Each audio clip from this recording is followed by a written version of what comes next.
Welcome to the Bhagavad Gita, Chapter 1, Arjuna Vishada Yoga, also known as the Yoga of Arjuna's Dejection.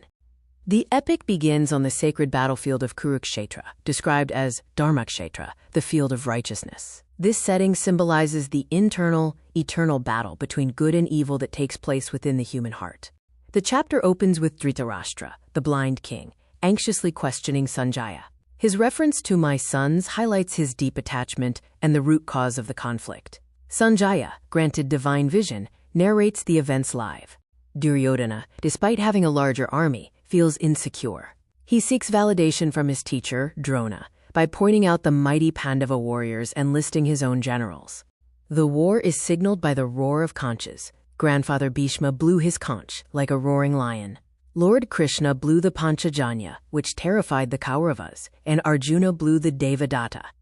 Arjuna, the mighty archer, asks Lord Krishna to position their chariot between the two armies. He wants to survey the opposition and gauge their strength before the fighting begins. Standing in the center, Arjuna sees not enemies but his kinsmen, fathers, teachers, brothers, sons, and friends. Overwhelmed by deep compassion, his fighting spirit collapses. Arjuna experiences physical symptoms of despair, limbs quivering and mouth drying up. His Gandiva bow slips from his hand, and his mind reels as he sees inauspicious omens. Arjuna argues that killing his kinsmen brings no happiness, calling it a great sin. He believes that because he has knowledge, he must know better than to destroy the family unit.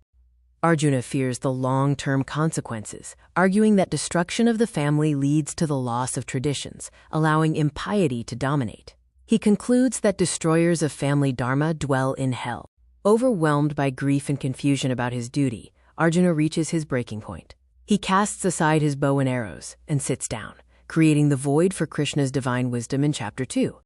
Chapter 1 transforms the physical war into an internal spiritual inquiry, setting the stage for the rest of the Gita. Join us next for Chapter 2, Sankhya Yoga, the Yoga of Knowledge.